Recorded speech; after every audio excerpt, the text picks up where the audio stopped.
কম মশলায় পাতলা ঝোল। প্রথমেই মশলা তৈরি করে নিচ্ছি। স্বাদ অনুযায়ী লঙ্কার গুঁড়ো, 1 চামচ জিরে গুঁড়ো, 2 চামচ ধনে গুঁড়ো, 1 চামচ আদা বাটা দিয়ে খুব ভালো করে অল্প জল দিয়ে গুলিয়ে নিলাম। সর্ষের তেলে মাছে লবণ হলুদ মাখিয়ে রেখেছিলাম, মাছগুলো ভেজে তুলে নিলাম লাল করে। ওই তেলের মধ্যে বড়িগুলোও বেশ লাল করে ভেজে নিলাম। এবার তেলের মধ্যে দিয়ে দিলাম 1/2 চামচ কালো জিরে আর কেটে রাখা আলুগুলো দিয়ে মিডিয়াম আঁচে 2 থেকে 3 মিনিট ভাজার পর এর মধ্যে ঝিঙে আর বরবটি দিয়ে আরও কিছুক্ষণ ভেজে এর মধ্যে দিয়ে দিচ্ছি 1/2 চামচ কাশ্মীরি লঙ্কার গুঁড়ো, 1 চামচ হলুদ গুঁড়ো দিয়ে বেশ খানিকক্ষণ মতো নাড়াচাড়া করে তৈরি করে রাখা মশলা দিয়ে দিলাম। মশলাটা দিয়ে খুব ভালো করে মিশিয়ে এর মধ্যে দিয়ে দিচ্ছি একটা বড় সাইজের টমেটো কুচি দিয়ে কিছুক্ষণ মতো নাড়াচাড়া করে মশলার বাটি ধোয়া জল সামান্য পরিমাণ দিয়ে দেবো।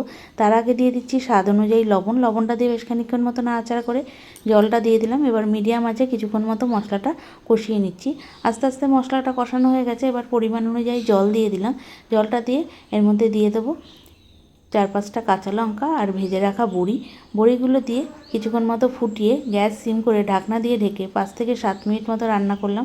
ঢাকনা সরিয়ে সবজি সিদ্ধ হয়ে গেছে, দিয়ে দিচ্ছি ভেজে রাখা মাছগুলো দিয়ে মিডিয়াম আঁচে 2 থেকে 3 মিনিট মতো ফোটানোর পর গ্যাস বন্ধ করে দেবো। তাহলে তৈরি হয়ে গেল কম মশলায় সবজি দিয়ে মাছের ঝোল।